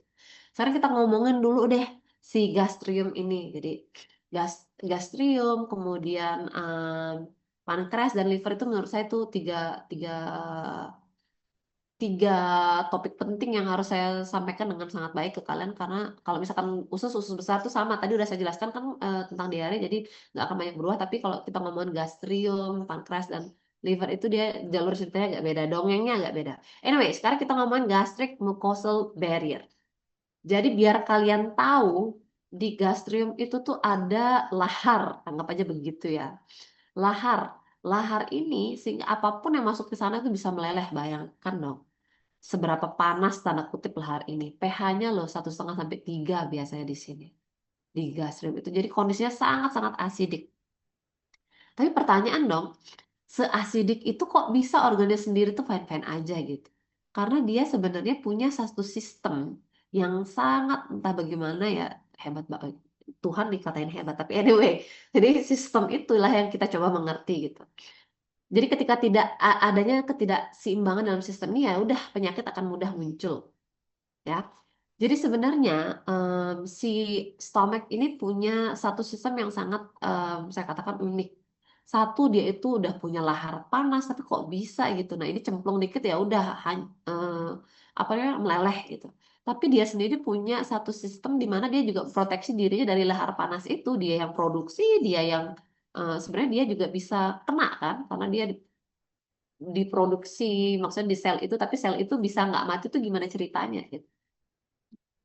Jadi dia punya beberapa proteksi untuk melindungi dirinya agar bisa terus beraktivitas dan terlindungi dari lahar panas ini.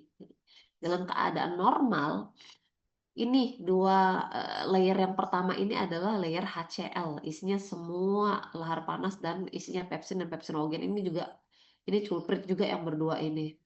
Jadi mereka itu enzim, yang namanya enzim itu ya, biar kalian tahu.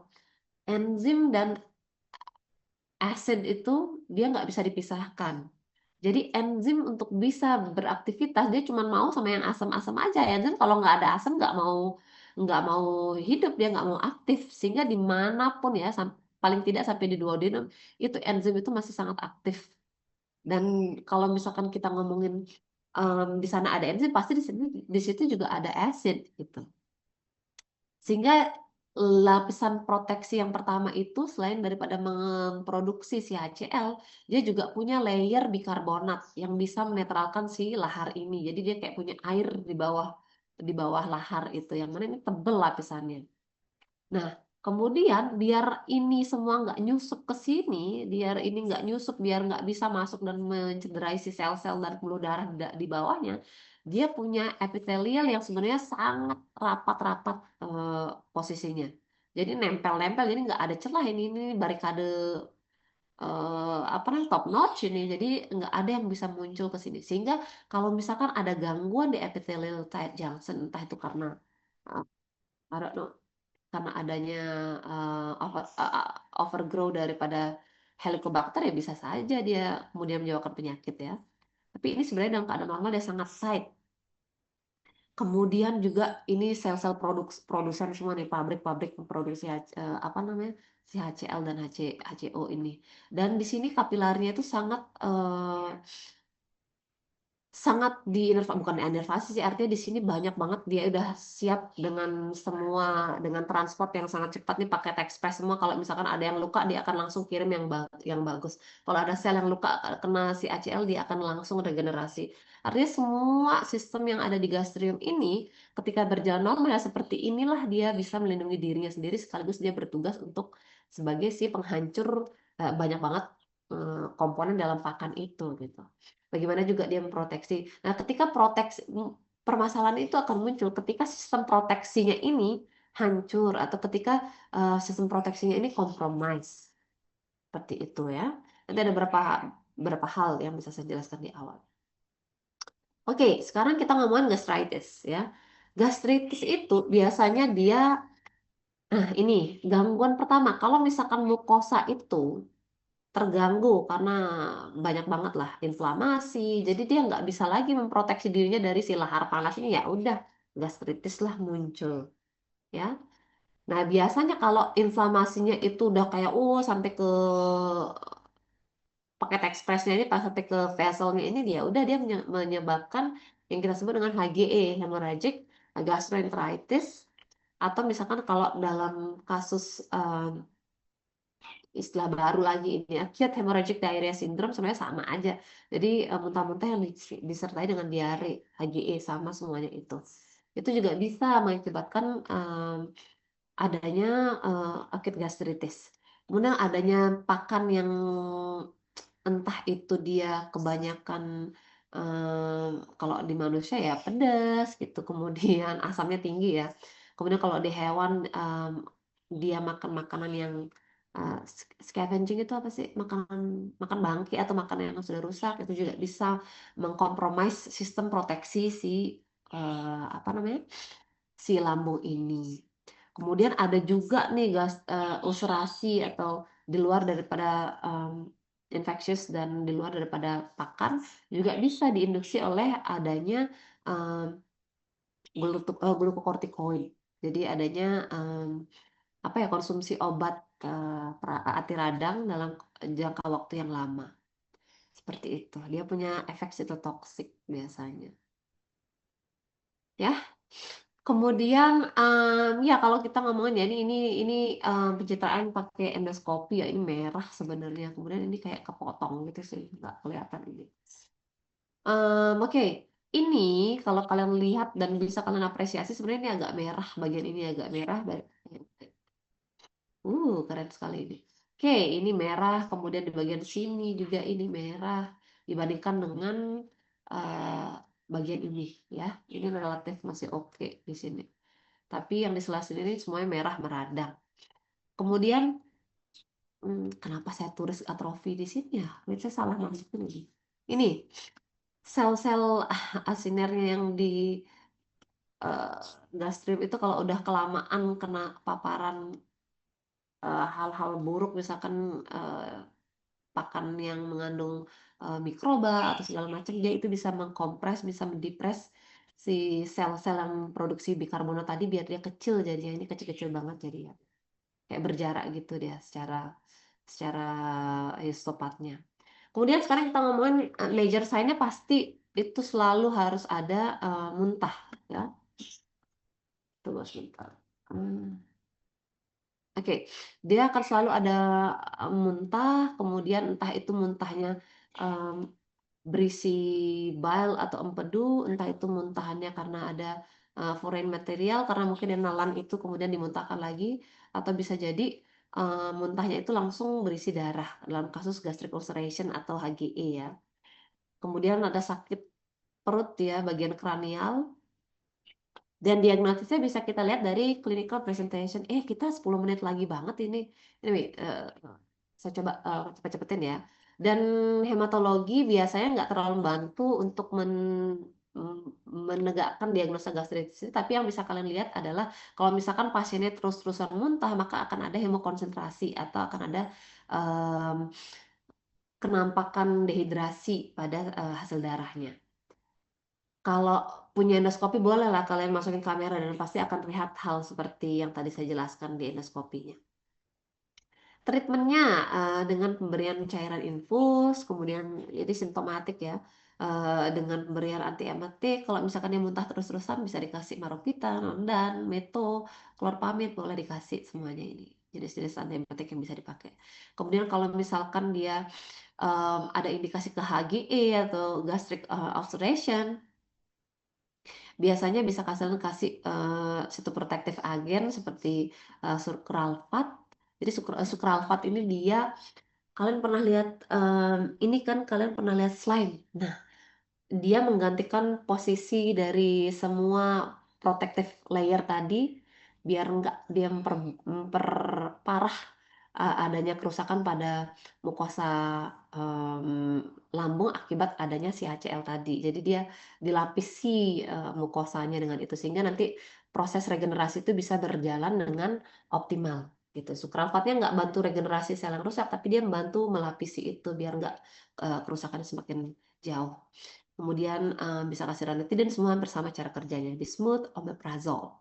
Nah ini yang suka ini nih yang suka masam lambung pasti sering minum omeprazole. Oke, yang kedua ini barangkali lebih ke mekanik tapi juga sering di hewan, terutama hewan-hewan yang makannya cepet nih. Jadi gastric dilatation volvulus. Jadi dia em, lambung. Jadi ini sebenarnya pengertian longitudinally twisted air-filled stomach. Jadi si stomach yang bentuknya seperti ini tuh bisa muntir ya. Jadi kebanyakan isi gas ya biasanya. Gas ini banyak masuk ke sini karena ya kemakan, jadi aerofagia, jadi hewannya cepet-cepet makan itu loh, makan terlalu cepet, kemudian makannya terlalu banyak dan cepet-cepet, terus juga biasanya muncul pada anjing atau pasien yang dikasih makan dry food yang banyak kandungan lemak dan minyaknya. Ya, major sign-nya barangkali jelas kalau misalkan dia ada seperti ini di perutnya pasti akan ada bloating atau timpani, ada pembesaran ukuran, enlargement, kemudian juga ada rasa tidak nyaman pada bagian abdomennya. Dan kalau ini misalkan bayangkan tekanannya ini terlalu tinggi itu bisa meledak, bukan meledak sih, ruptur dah ya, ruptur. Karena ada tekanan gas yang terlalu tinggi, tapi belum pernah saya lihat, belum pernah saya lihat sih sampai ruptur ya. Nah kalau misalkan ruptur, isi laharnya keluar, lahar, ingat gastrium itu sumber lahar, itu bisa menyebabkan gangguan juga di sekitar peritoneum, bisa kena peritoneumnya bisa kena inflamasi juga karena si lahar itu. Dan kita ingat di lambung ini juga ada mikroflora normal loh, si Helicobacter pylori ini itu juga bisa bikin sepsis, atau misalkan ada kandungan yang tadi dipakannya itu misalkan salmonella atau clostridium juga bisa bikin sepsis juga kalau misalkan ini sampai bocor.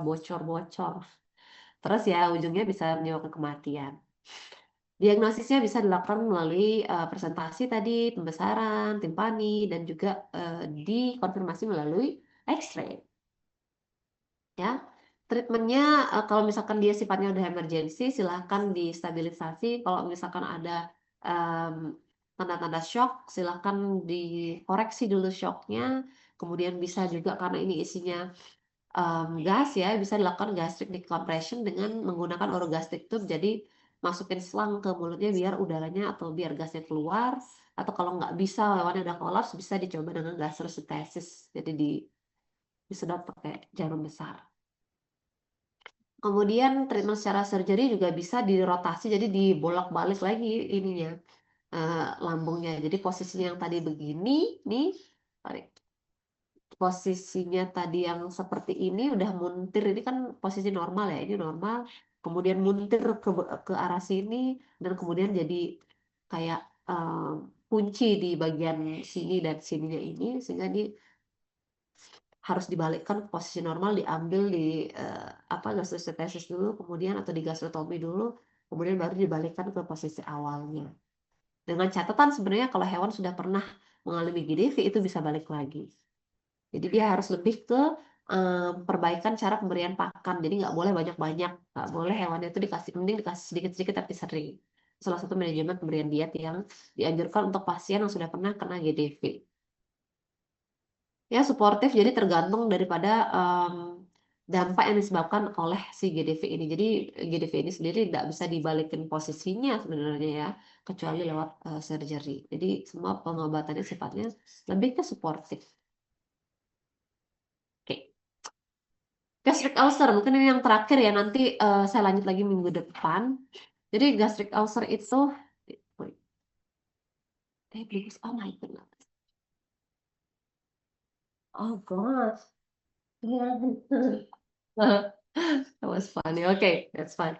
Okay, gastric ulcer.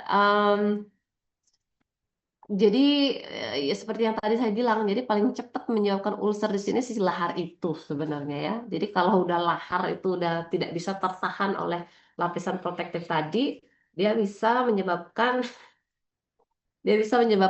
kerusakan mukosa. Jadi ya udah ini sebegini masifnya loh. Apa namanya dampak si ulcer tadi, di si lahar yang tadi itu. Jadi kalau ini sudah terganggu fungsi daripada protective layer ini, maka macam-macam penyakitnya kena. Dan biasanya ini akan lebih kalian ketahui melewat clinical sign yang muncul selain daripada dia vomiting biasa. Jadi dia juga akan mengeluarkan darah lewat atau darah yang muntahan yang bercampur dengan darah. Nah, kalau misalkan itu terjadi terus-terusan, bayangkan kalau misalkan ini ada lubang di sini ya bisa anemia. Dan kalau lubang ini kan kalau misalkan seperti yang tadi saya jelaskan, misalkan kalau perforasi atau lubang ini dan protective layer ini terus aja dibiarkan mengikis daripada mukosa ya bisa jadi dia lubang gitu ya, perforasi, menyebabkan septic peritonitis dan mati dia, entah itu kena sepsis atau kena blood loss. Diagnosisnya historical, jadi kalau misalkan dia ini ada banyak makan, bukan makan sih, katanya mukbang Dexa nanti. Ini sudah apa ada riwayat pemberian dexamethasone dalam kurun waktu yang lama atau oh God, not now, please. Ada gremlin di sekitar saya. Diam di bawah dulu. Okay, I have like one gremlin circulating around me, so it's like mungkin nanti saja. Oke, ya jadi histori penggunaan atau pemberian Dexa dalam kurun waktu yang lama. Kemudian kalau misalkan kalian lihat dia udah ada apa namanya darah di muntahnya barangkali itu sudah lebih ke definitif ke gastric ulcer sebenarnya. Oke, treatmentnya biasanya yang mau kalian lakukan adalah memberikan gastric protectant agent, jadi sucralfate atau kayak tadi omeprazole gitu bisa. Terus ya ini jenis-jenisnya tadi jadi kasih simetidin, kemudian milanta, aluminium magnesida hidroksida 6 kali sehari, kemudian juga bisa dikasih omeprazole. Surgery may help, tapi saya nggak tahu seperti apa prosedurnya, saya bukan dokter bedah, tapi barangkali ya dengan I don't know bagaimana bisa gosh, sebentar.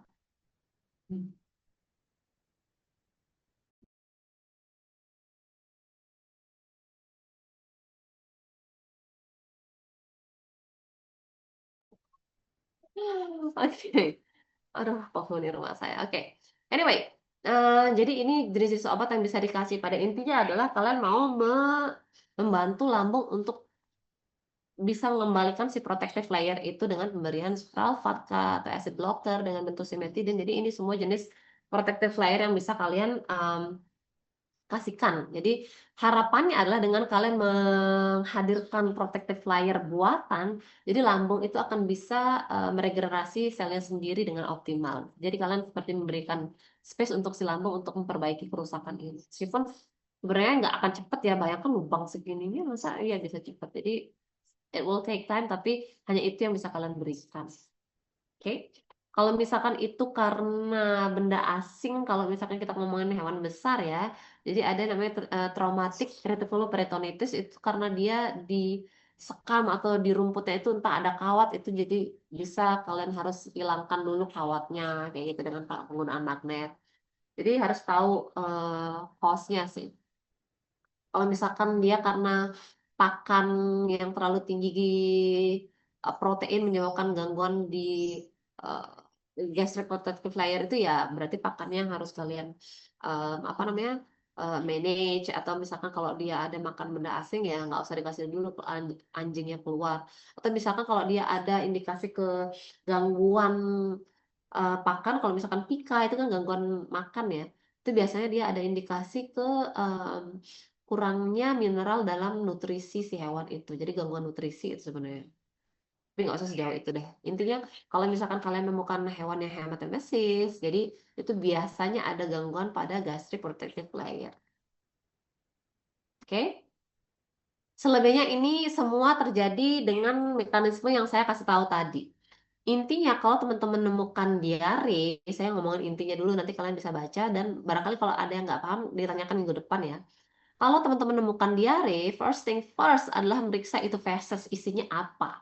Biasanya jejas penjahatnya itu ada di situ, entah itu telur, entah itu let's say kalau bakteri ya ketemu kalau kalian ulas dengan dan warnai dengan gram itu akan ketemu. Kalau koksidia juga pasti akan ketemu jejasnya di sana. Yang nggak ketemu jejasnya itu virus, tapi kalian bisa endus keberadaan virus itu lewat menanyakan apakah sudah divaksin atau tidak. Jadi history balik lagi semuanya it all connects. Jadi harus kalian periksa dengan secara menyeluruh dari history sampai dengan clinical presentationnya kalian harus analisis juga. Oke, mungkin ini nanti kalian bisa baca. Enteritis ini tadi yang saya jelaskan barangkali ini nih si krip ini krip nih. Ini sel-sel muda yang didoyanin sama si mana deh sama si Parvo nih.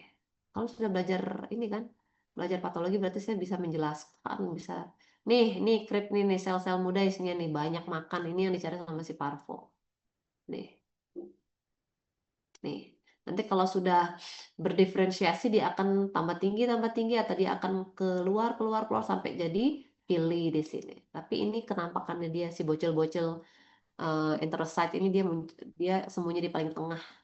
Tapi ini jadi yang dicari sama si Parvo sama Corona. Gitu ya. Ini bisa kalian lihat ini. Banyak banget sel radang di situ. Oke, kemudian bacterial enteritis juga hampir sama semuanya. Kalian sudah saya jelaskan bagaimana proses enteritis atau diare itu terjadi akibat dari proses enteritis. Kemudian di sini kalau kalian lihat ini, if like look this a little closer, you will see likely di sini banyak banget ada darah ini Clostridium mungkin ini ya atau etek ini ya. Nih sel radang isinya darah isinya nih. Tuh di sini mereka berkoloni dan mengacak-ngacak usus. Oke, mungkin dia hampir sama semua cara kerjanya. Sedikit ada variasi dalam pemilihan antibiotik barangkali. Dan diagnosisnya kalau tidak lewat kultur ya pasti lewat CBC. Dan CBC harus kalian lakukan side to side dengan blood smear. Jadi kalian akan lihat ada belum patologi klinik ya. Jadi nanti akan kalian lihat bentuk paling reaktif daripada sel neutrofil. Neutrofil itu kalau sudah galak dia bentuknya membiru, kemudian di sitoplasmanya itu kalian akan lihat banyak banget bercaknya yang awalnya nggak kelihatan dalam keadaan neutral dia nggak akan kelihatan, tapi kalian akan lihat dia penuh dengan bom-bom kecil yang bisa meledakkan agen yang artinya dia dalam fase reaktif, dalam fase peradangan aktif seperti itu. We get a lot of story from itu, tapi nanti ada waktunya kita belajar itu ya. Oke, ini seperti yang tadi saya bilang, mungkin cara kerjanya sama, cara diagnosisnya juga sama. Jadi kalau bakteri ya harus kalian temukan bakteri di mana, lewat apa ya, lewat kultur. Ada variasi di pemilihan antibiotik, tapi semua sebenarnya nggak perlu kalian hafalkan seluruhnya. Kalian bisa buka Plum Veterinary Drug Handbook-nya. Jadi situ untuk berbagai jenis dan macam bakteri from A to Z bisa kalian cari di situ. Oke. Tapi hati-hati juga ada beberapa jenis bakteri yang menyebabkan penyakit yang sama pada manusia alias potential zoonotic. Oke, ini Campi ini pink ini Campylobacter ini lucu banget. Saya suka lihat ya. Anyway, oke, untuk selebihnya silahkan teman-teman baca terutama dikit aja cerita lagi. Oke, ini adalah beberapa jenis gambaran histopat. Sebenarnya bukan pelajaran saya, tapi anyway biar semuanya nyambung dengan tadi diagram yang saya sampaikan di awal itu loh. Bagaimana sebenarnya si Parvo si penjahat-penjahat ini menyebabkan kerusakan pada segmen yang berbeda pada usus halus. Jadi di FLV itu dia juga suka banget nih. Dia sebenarnya udah mulai rusak-rusak ya ini. Wait a second. Ya, oke. Ini Ini adalah bagian duodenum dari FLV yang sebenarnya ada ini ada nekrosis. Dia mencoba untuk mengakses si apa namanya si crypt ini. Kemudian ini juga nekrosis, dekat sini nekrosis. Kemudian yang di sini nih parvo nih penjahat asli, beneran nih asli jahat. Lihat ini adalah kenampakan normal dari jaringan ya. Nih kalian bisa lihat ini mereka itu loh dari bocil-bocil ini nanti lama-lama itu akan tumbuh dan meninggi menjadi sebuah villi. Ini adalah kripta-kripta yang baru tumbuh. Ini bocil-bocil enterosit. Bayangkan sama si parvo abis ini semua ini abis ini, ludes, habis kripnya. Kemudian ini juga menjadi pendek. Lihat kan, nah ini masif banget kerusakan akibat parvo ini. Ini di sini ini rusak. Bayangkan dengan yang masih normal. Kemudian ini adalah corona. Ini juga bagian crypt. Wait, kita pakai warna lain biar lucu. Bagian crypt dan juga sebenarnya bagian ujung villi. Jadi dalam rangka dia merangsek masuk ke bawah, lihat nih, ini di sini dia masuk dulu di sini dan merusak sel-sel yang paling ujung ini. Nih, di sini akan biasanya di sini nih. Kalau kalian lihat, mungkin belum terlalu bisa lihat ya. Ini isinya full sel radang nih. Ini sel radang nungguin di tengah, kemudian nih mereka di sini. Ini sebenarnya preparat yang sama ya. Mereka nungguin di sini. Kok apaan sih warnanya ini? Oke, mereka nungguinnya itu di sini sel radangnya itu kumpul. Nih, mereka itu di sini nungguin. Sementara si coronanya itu udah di pinggir-pinggir sini nih. Jadi mereka akan siap bertarung nih. Tapi sayangnya karena ini sampel nekropsi aja, memang hewannya ini sudah mati. Anyway, seperti inilah yang terjadi di saluran cerna kita ya. Oke, what? Oke, mungkin itu aja sih teman-teman. Barangkali nanti minggu depan saya akan membahas sedikit tentang dongeng di negeri hepatobiliari dan pankreas. Jadi agak perlu saya jelaskan. Lihat. Mungkin nanti akan ada sedikit cerita sehingga nanti kalian tahu kok bisa sih terjadi penyakit di pankreas itu. Ini sebenarnya juga penahan lahar yang kedua selain di lambung. Jadi di sini juga ada material lahar juga yang kalau lewat dikit aja pankreasnya bisa radang karena si laharnya keduluan keluar gitu. Zymogen namanya, Zymogen granules.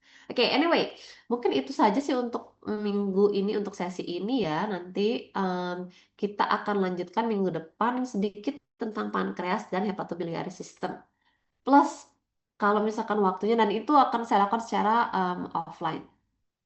Kalau waktunya cukup, karena kita harus ada segmen kuis, dan saya yakin ini sebenarnya materinya banyak banget, jadi akan saya lakukan kuis secara grup. Ya, nanti akan ada banyak pertanyaan, tapi minggu depan kita akan duduk secara bergrup, kemudian nanti akan ada grup quizzes, dan pastikan kalian sudah paham dengan apa yang saya jelaskan di sini. Nanti palingan itu yang isi kuis yang akan saya tanyakan. Lalu apalagi ya? Ya kita akan punya kasus minggu depan, teman-teman harus bisa mendiagnosanya, kemudian mempresentasikan kepada teman-teman yang lain ini penyakitnya apa, treatmentnya seperti apa. Kayak gitu. Oke? Ini masih ada ya Tuhan banyak banget. Ya udah. But anyway, barangkali ya ampun banyak banget. Oke, barangkali itu saja yang ingin saya jelaskan untuk sesi ini biar nggak terlalu nanti kalian bisa upper brainnya bisa terganggu muntah-muntah habis ini. Jadi silahkan dicerna dulu ya untuk sesi 1 kita. Semoga nanti minggu depan akan bisa tercover seluruhnya. Sebagai tambahan apa namanya ilmu, silahkan dibaca referensi yang sudah saya taruh di akhir slide pembelajaran kita hari ini. Kira-kira ada pertanyaan tidak teman-teman untuk sesi ini? Nope. Saya anggap kalian sudah paham semua ya. Oke, then kalau tidak maka saya stop share dulu. Maka barangkali itulah sesi kuliah pertama dari sistem saluran pencernaan kita pada hari ini. Kalau misalkan kalian malu nanya di forum dan mau approach saya lewat email, that's fine. Kalian tinggal tanya aja atau chat lewat Korti boleh. Dan selebihnya silahkan dipelajari lagi, baik dari PPT maupun dari referensi yang sudah saya sediakan tadi. Karena tidak ada pertanyaan, barangkali saya akhiri sesi kita pada